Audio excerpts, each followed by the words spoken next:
Hi friends, అందరికీ నమస్కారం అండి. నిన్న సండే ఈవినింగ్ డిన్నర్కి స్పెషల్గా మటన్ కర్రీ చేశాను. మొత్తం డీటెయిల్గా వీడియో చూపిస్తాను. మనం రెగ్యులర్గా తినేది కాకుండా కొంచెం డిఫరెంట్ స్టైల్లో చేశానమాట. వీడియో లాస్ట్ దాకా చూడండి. ఛానల్ కానీ ఫస్ట్ టైం విజిట్ చేసినట్లయితే ఛానల్ సబ్స్క్రైబ్ చేయండి. నేను మటను లెగ్ పీస్ అన్నమాట, బ్యాక్ లెగ్ది నల్లిబోన్తో సహా తీసుకున్నాను.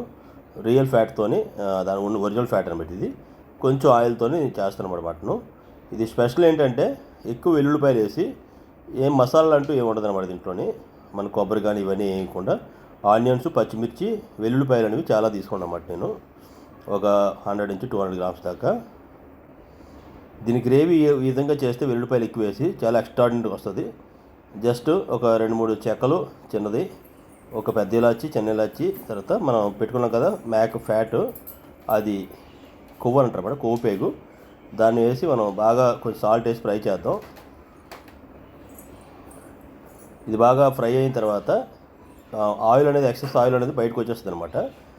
ఈ దాంట్లో మనం ఉల్లిపాయలని బాగా ఫ్రై చేద్దాం. చూడొచ్చు, ఇది మేకపోతే అనమాట, దాని ఫ్యాట్. ఇది మటన్ కూడా అదే, లేదే. దీన్ని కుక్కర్ అయితే పెట్టవలసిన పని లేదు. 2 పెద్ద పచ్చిమిరపకాయలు, ఒక 3 పెద్ద ఉల్లిపాయలు అనమాట. ఇవి చిన్నగా ముక్కలు కట్ చేసి పెట్టుకున్నాను. దీన్ని బాగా మగ్గేదాకా వేపుకుందాం. ఆల్మోస్ట్ మగ్గిపోయిందన్నమాట. ఇప్పుడు మనం ఇందులో కట్ చేసి పెట్టుకుంటే ఎల్లుల్లిపాయలు, మీరు ఎన్ని ఎక్కువ ఉంటే అన్ని ఎక్కువ వేసుకోవచ్చు అన్నమాట. మీరు 1/2 కేజీ ఉంటే 1/2 కేజీ కూడా వేసుకోవచ్చు. నేను మటన్ తక్కువ కాబట్టి 1/2 కిలో కాబట్టి నేను ఒక 200 గ్రామ్స్ వేసాను. ఇది కట్ చేయకుండా, మనం తొక్కలు తీయకుండా కూడా మొత్తం ఎల్లుల్లిపాయ మొత్తం వేయచ్చు పైనుంచి. అది కూడా మంచి టేస్ట్గా ఉంటుంది. అల్లం వెల్లుల్లి పేస్టు, తర్వాత మన గరం మసాలా కారం, తర్వాత నేను ఇందులో జీలకర్ర పొడి వాడతాను. ధనియాల పొడి అవసరం లేదు దీంట్లో. తర్వాత మటన్ మసాలా అంటే మటన్ మసాలా, ఇంకేవి ఇంగ్రీడియంట్స్ కలుపును. టేస్ట్ అయితే అమోఘంగా వస్తుంది. మీరు కూడా ఇంట్లో ట్రై చేయండి ఒకసారి. ఆనియన్స్ బాగా కుక్ అయిపోయి అల్లం వెల్లుల్లి పేస్ట్ కూడా బాగా కుక్ అయింది. ఫ్లేవర్ ఇప్పుడే బాగా వస్తుంది. అల్లం వెల్లుల్లి పేస్ట్తో పాటు మనం ఎల్లుల్లిపాయలు ఎక్కువ వేసాం కాబట్టి ఫ్లేవర్ ఎక్సలెంట్గా వస్తుందన్నమాట.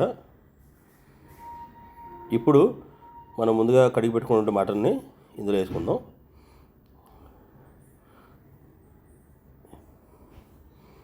మటన్ నల్లి అనేది చాలా టేస్టీగా ఉంటుంది అన్నమాట. ఒక మ్యాక్కి బ్యాక్ లెగ్లు 2 వస్తాయి. ఇది మెయిన్ బోన్ అనమాట మ్యాక్కి. మసాలా కారం వీడియో నా ఛానల్లో ఉంటుంది. నేను 1.5 స్పూన్ వేసాను. ఇందులో ఆల్మోస్ట్ అన్ని గరం మసాలా వచ్చేస్తాయి అన్నమాట. అందుకే నేను అడిషనల్గా ఎటువంటి యాడ్ చేయట్లేదు. తర్వాత జీలకర్ర పొడి, ఇది ఒక 1.5 టేబుల్ స్పూన్ వేసుకున్నాను.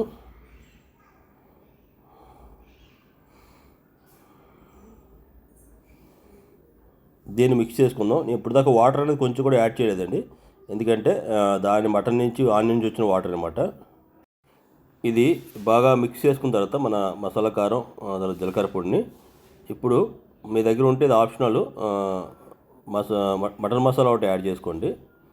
అదర్వైజ్ మీ కారంలో మసాలా దినుసులు అన్నీ ఉంటే అవసరం లేదు. చెప్పడం మర్చిపోయి, దీంట్లో ఫస్ట్ వేసిన ఆయిల్ అయితే నేను గ్రౌండ్నట్ ఆయిల్ అనమాట. ఇప్పుడు చిన్నది ఒక 1/2 కప్పు దగ్గర వాటర్ యాడ్ చేశాను. మనం సిమ్లో పెట్టుకొని దీన్ని ఉప్పు అది కొంచెం చూసుకుంటూ సరిపోయినంత టేస్ట్ తగ్గట్టుగా సిమ్లో పెట్టుకొని చూసారు. అసలు వాటర్ అనేది చాలా తక్కువ ఉంది. ఇంకా వెల్లుల్లిపాయలు మగ్గలేదనమాట. ఇప్పుడు మగ్గిపోతాయి. ఒక 15 నుంచి 20 నిమిషాలు లో ఫ్లేమ్లో ఉంచుకుందాం. Almost cook అయిపోయిందన్నమాట. మనకి ఎల్లుల్లిపాయలు కూడా మ్యాక్సిమం మెత్తగా అయిపోయి, నేను పీస్ కూడా నొక్కి చూశాను, బాగా కుక్ అయిపోయింది, మెత్తగా అయిపోయింది. ఇందులోనే కొత్తిమీర ఒకటి యాడ్ చేస్తున్నాను ఫైనల్గా. మీకు చూడొచ్చు, ఎక్సెస్ ఆయిల్ కూడా కనపట్లేదు. అందులో ఫ్యాటే మనం వండాను కాబట్టి ఎక్సెస్ ఆయిల్ కూడా లేదు. ఆయిల్ అంటే నేను పేరుకి మాత్రం ఒక 2 స్పూన్లు వేసాను అనమాట. ఇది రొయ్యల బిర్యానీతో పాటు ప్లేటింగ్ చేసి మీకు చూపిస్తాను. టేస్ట్ అయితే అమోఘంగా వచ్చింది, ఎక్సలెంట్గా వచ్చింది. ఒకసారి మీరు కూడా ఎల్లుల్లిపాయలు ఎక్కువ వేసి కైమా కానీ లేదంటే ఇలా మటన్ కర్రీ కూడా ట్రై చేయండి. ఎటువంటి పేస్ట్ గిస్ట్ ఏమీ అవసరం లేదనమాట. దగ్గరగా చాలా మంచి టేస్ట్ ఉంటుంది.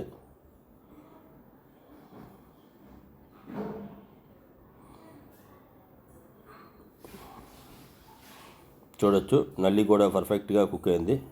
మటన్ కూడా పైకి చేతితో ఇలా పట్టుకుంటే మెత్తగా అయిపోయింది అన్నమాట.